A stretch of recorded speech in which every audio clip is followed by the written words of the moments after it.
1946. The summer is gone, and still Jonathan Flaxton has not returned. The war's been over so long now, but there are still reminders of those terrible days. Dangerous and deadly places, and like most forbidden things, attractive to high-spirited young lads.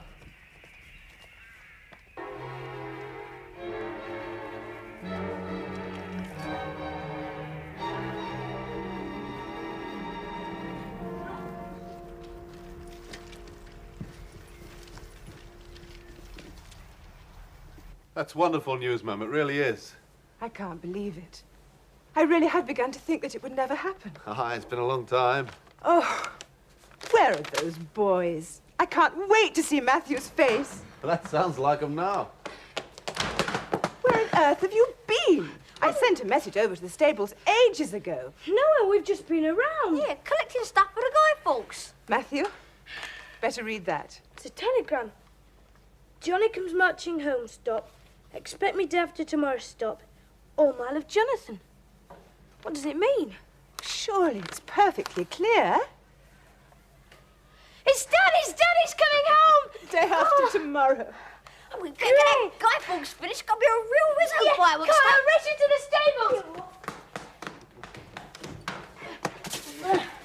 Oh, thank you. Only justified and slick. God. I'm glad your dad's coming back. I know, 'cause so am I. Come on, let's destroy the old guy. Yeah. Oh, no. Look who's coming here.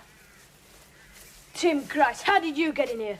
I just walked through the gate. Anything wrong with that? What do you want? If you're looking for trouble. Don't be daft. We just came to see you. Oh?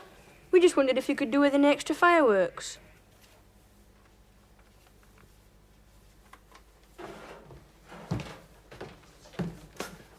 Well, I got the bunting out the attic anyway, Mum. Oh, good.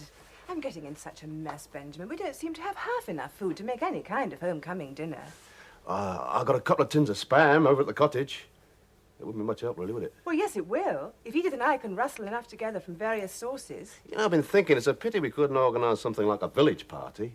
I think people aren't interested anymore. War's been over a long time. There have been so many men coming back. Besides, I think a nice quiet dinner would be much nicer. Don't you? More to Mr. Jonathan's liking, I don't doubt. Yes.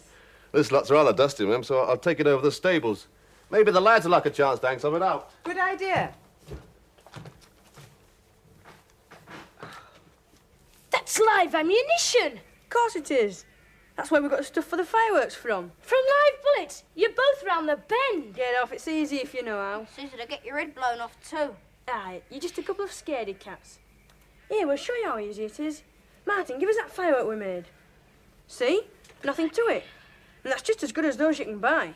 Let's show them how it works. Yeah, all right. Not in here. It'll be all right. We'd rather he didn't, though.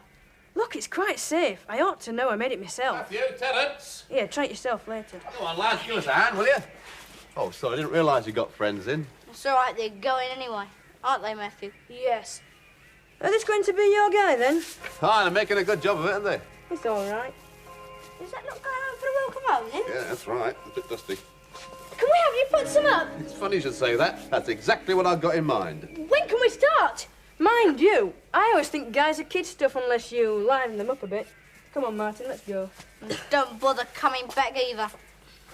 That wasn't very friendly, was it?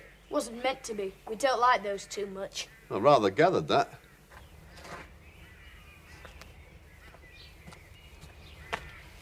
Hey, do you reckon you should have done that with the bullets?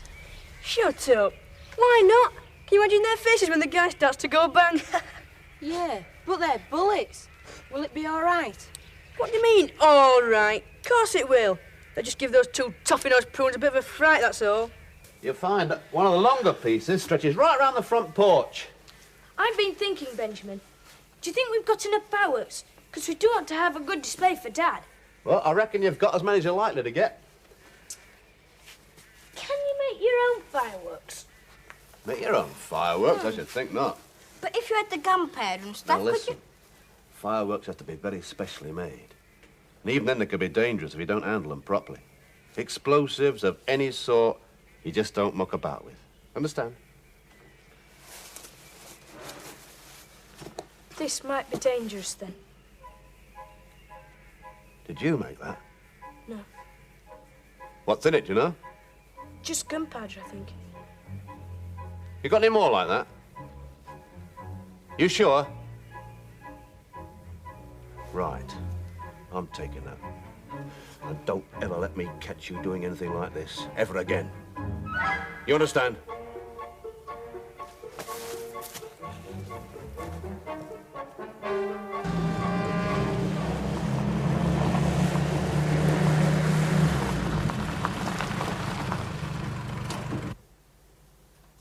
Come in. Mrs. Flaxton, Yes, Edith, what is it? Sergeant Brophy and the military policeman are here. They want to see us. Say it's very urgent. Oh, better show them in. Oh, dear, I do hope everything's all right.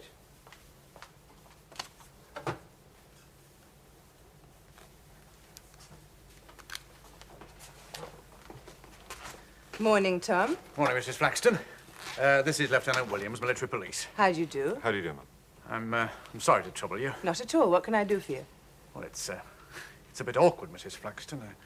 I believe, Mum, you have 2 boys living here. Well, that's right. My son, Matthew, and a young guest, his friend. I wonder if we might have a word with them. Now. Why, yes, of course, but why? Are they in some kind of trouble? I'm afraid they are, Mum. Very serious trouble. Very serious indeed. I've never seen Benjamin so cross. You should have told Benjamin where we got that stupid firework from. Well, I don't like telling tales. And much as we don't like those two, we can't deliberately land them in trouble, can we? Well, I'm not sure I care that much. You should have told Benjamin it weren't our fault. Well, I'm just glad we didn't decide to make our own fireworks. Carl, let's dust and straw in the old guy. I'm sorry, Lieutenant, but you must have made some mistake. My boys wouldn't even dream of doing such a thing. Stealing from an army ammunition dump. I realize how you feel, Mum, but we have to check. Perhaps if we could have a word with the lads, Mrs. Flax. I'm sure we can clear the whole thing up in a few minutes. Matthew and Terence are certainly not angels, Tom, but they're not criminals either. Why, the whole idea is preposterous. Excuse me, ma'am. Yes, Benjamin. Might I have a word with you alone, please, ma'am? Yes. You gentlemen wouldn't mind waiting outside for a minute? Ah, that will be in the hall.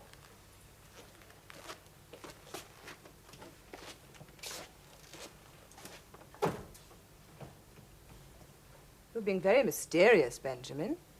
What is it? I think, madam, there's something you ought to know. Now, someone stole some ammunition from that army dump. You two were out. Did you go anywhere near that dump? No, Mother. Right. Now, Benjamin said you were asking him about how to make fireworks. But we weren't going to. What about the firework you showed Benjamin? We didn't make that. Someone gave it to us. Matthew, you must tell me. I don't like telling tales. Look, lad, it won't be telling tales. You'll probably be saving someone from serious injury. And where are those 2 lads that are in the stables with you? Have you got any objection to me lighting that thing? I mean, do you need it for evidence or something? Light it? But this thing's lethal. I know that. I just want to convince these 2 of it.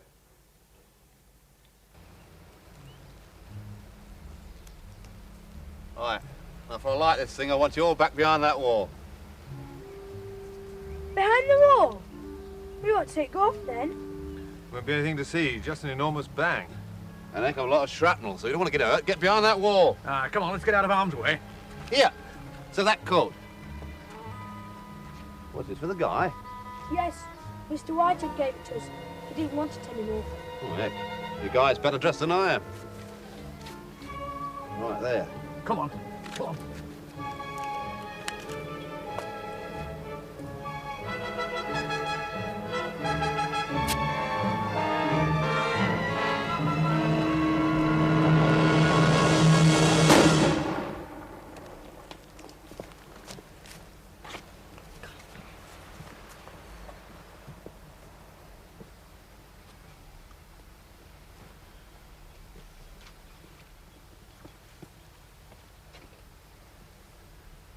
That could have been you, Terence. Just Tim Grice and Martin Wheatley. Let's hope we're not too late.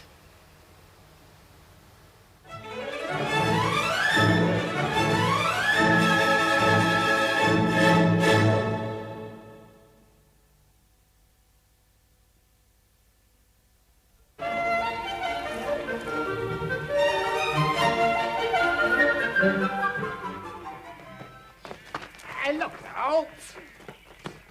Sorry, No, I'm having a barrel of fun. Oh, good. Here, look, one of you take that other end and hang it up on the end of that nail up there. Sorry, Benjamin, we can't stop. Ronnie pulled permission for the party tonight. We've got to take a holiday cups and things from the church hall. Won't take a minute. Mother and the other ladies wanted them straight away. All right, I'll manage. You will get it up in time, won't you? Mr. Flaxton's expected home sometime this afternoon. Well, if I could get some help. Oh, good. For a moment, I thought you were having trouble.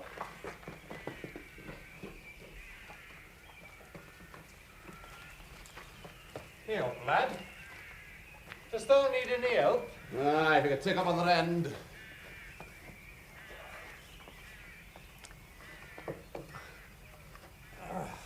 I say, very impressive. Hello, Jonathan. Hello, Benjamin. Welcome home, lad. Good to be back. It really is most kind of you to put me up for a few days like this.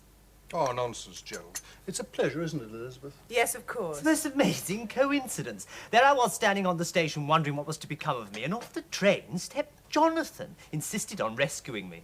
I couldn't leave you standing on Carliston Station. Lucky I caught an earlier train, otherwise we may never have met. Dad, there's a great reception party for you tonight, Dad. You just wait till you see it. Ah, that's what it was. We saw the preparations. Yeah. I thought it was some sort of Guy Fawkes party. Oh, well, it is. But it's a homecoming combined. I am honoured. That's what comes of being the country squire, old bean. Hardly that. Oh, come, Johnny, you're too modest. Well, you always were, even at school. Oh, Gerald, please. Not tales of our school days, not in front of Elizabeth and Matthew. I never lived them down. Whatever happened to that great chum of yours? What was his name? The fair-haired chap. Pickford. Pickford, that's William a fella. Pickford. Yes, as a matter of fact, we're still quite close. We've been thinking of going to business together. Business? You and Willie? Yes. We talked about it last time we met. Really? How nice. Of course, I never knocked the old boy system myself. Think it's an excellent thing, of course. But then you always had plenty of friends, Johnny. Security, take this beautiful home. All the advantages, really. Must be nice. Edith, I wonder if you'd mind showing Mr. Meader to his room. Yes, Mrs. Flaxton. Oh, yes, of course. I realise it must be difficult for you, not having the proper staff in a place this size. We manage. Oh, I know how it is, servant problem and all. Just have to put up with what you can get, eh? This war's got a lot to answer for. This way. Thank you. I shan't be long, Lizzie. Johnny. I'm sorry about springing Gerald on you like this, darling. That's all right. He'll only be here a few days. He's got some plan to get back on his feet. He just needs a few days to reorganize himself. I think we all do.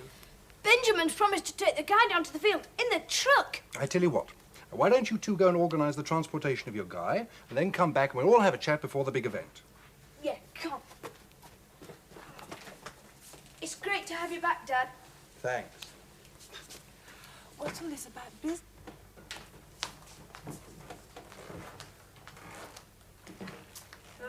Sorry to disturb you both, but... Yes, Edith. Those two are back again. Which two?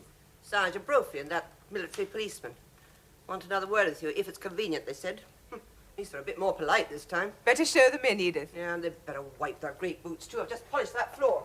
What's all this about? Well, I'll explain to you properly later, but two local boys stole some ammunition from the army dump this morning, and Terry and Matthew know who they are. I see. Ah, Mr. Flaxton, sir. Grand to have you back. Ah, Tom, you're looking very well. Oh, well, can't complain. This is Lieutenant Williams. Hello, Lieutenant. How do you do? We've just come to thank those two lads of yours for their help. We've recovered most of the stuff. No damage done. That's a blessing. However, with your permission, of course, there is just one more question we'd like to ask the lads. Yes, of course. They're in the stables. Perhaps we could walk over there. Ah, right you are, sir. Thank you.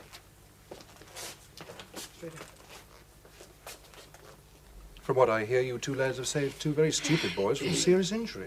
Oh, we tried to help, sir. Help you did. But there's just one more thing. Yes, sir. Well, there's no way of knowing whether all the ammunition has been recovered. So I'd just like you to be sure that there's no more anywhere around that you haven't told us about. No, sir. No, sir. Oh, young Tim Grice, a right young tearaway that one, he refuses to say. And Martin's afraid of spitting on his pal. You know what young lads are like, Mr. Flaxton? Indeed I do.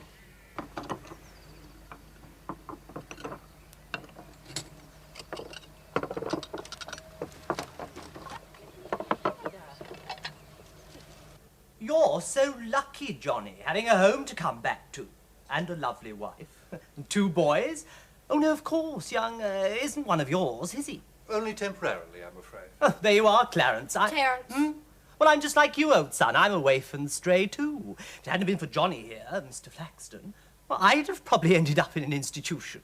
That hardly applies to Terence, Gerald. Gerald, if you'll excuse us, I think perhaps we ought to get changed. Knickers and I ready. Well, you carry on, old chap. The youngsters and I'll amuse ourselves. Get on like a house afire, won't we, lads? Ah, that's splendid. Well, help yourself to anything you may want. How kind. Won't be long. Did you do much fighting, sir? Oh, well, my fair share, old lad, my fair share. But of course, the whole thing must seem pretty exciting to you youngsters, yes. But different to us, those that had to live through it all. Yes, well, I remember when I was in Italy. I was leading a small scouting party when suddenly we came face to face with the enemy. Without a word, they opened fire. Half my men, poor devils, went down. Killed? Well, it wasn't with measles, old love. What happened? Oh, well, we were hopelessly outnumbered. I was left with one wounded corporal. But I managed to fight my way out, and I dragged him back to base. But he died, poor fellow, in my arms. Did you get a medal? A medal? Oh, good Lord, one didn't ask for a medal. Lord, lad, one doesn't want to seem a hero or anything. Gosh. C'est la guerre. Say the what? Say la... Well, none of you worry your little head about it. You just concentrate on that party of yours tonight. My, that is going to be fun, isn't it? Rather.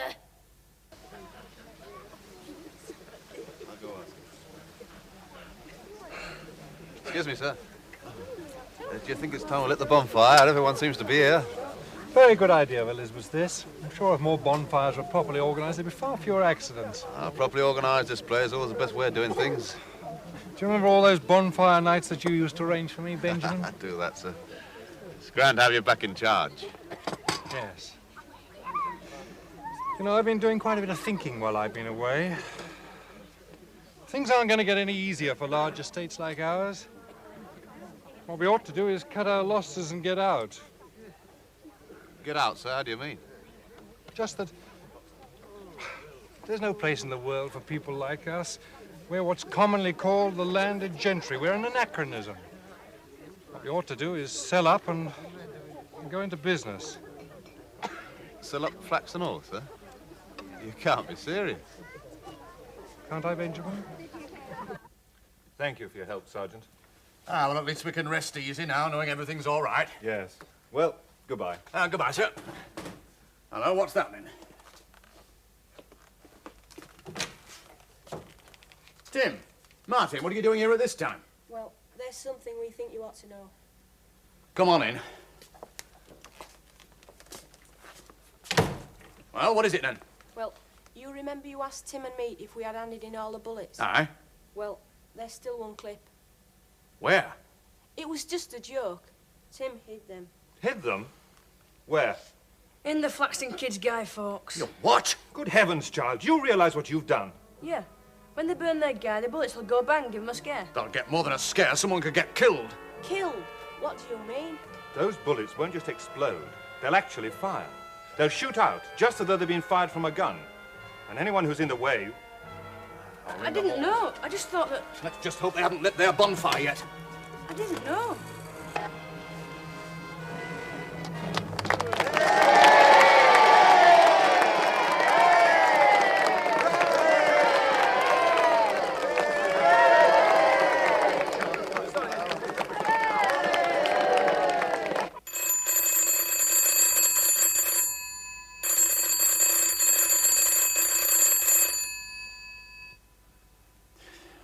No reply.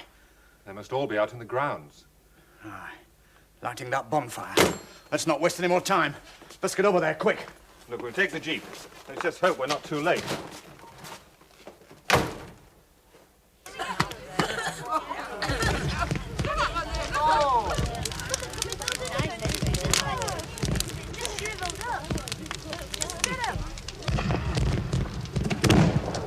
Look, the fireworks are starting.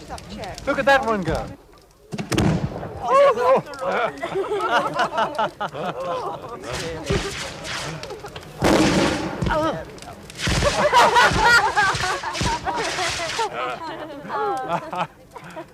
Yeah, lovely. Oh, please, Tom, come and join the fun. The guy. Is that your guy? It's smashing! Get up there, quick! Why, what's wrong? The missing clip of bullets, they're in there! God, warn everybody, when those bullets explode, they'll fly everywhere. And if they get into the crowd, God knows what'll happen. We'll never come on, move back, everybody. Elizabeth, warn the children. Gerald, give me a hand. You mean there's live ammunition in that thing and it's likely to go off? Come on, man. No fear.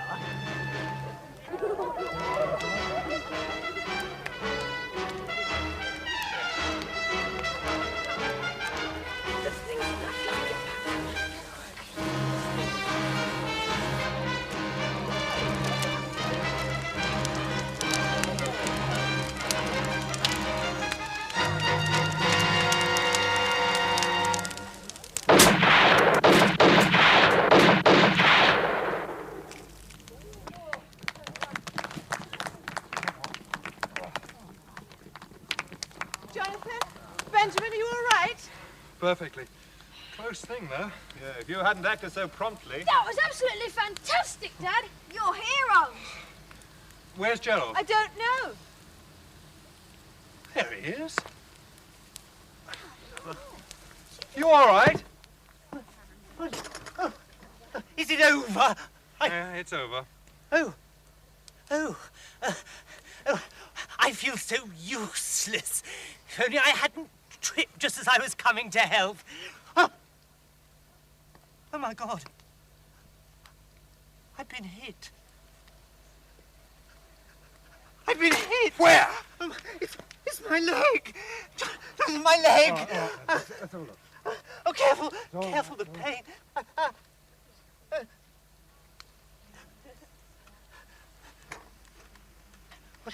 Just a trifle. It may only be a trifle to you, unfeeling clod. It's my leg that's been shot. What? Oh. Yes, I see. Well, the leg is definitely hurt. I must have sprained it when I tripped over. Lizzie, dear, I'm afraid I may be your guest for longer than we anticipated. But can't you walk? Walk? Of course. Good Lord. One doesn't want to seem a hero or anything. C'est la guerre. Hey, look! And so, at last, the family was together once more. And as they watched the fireworks on that crisp November night, I'm sure that young Terry longed for the day when he, too, would be reunited with his parents and could say his own happy, long-awaited, welcome home.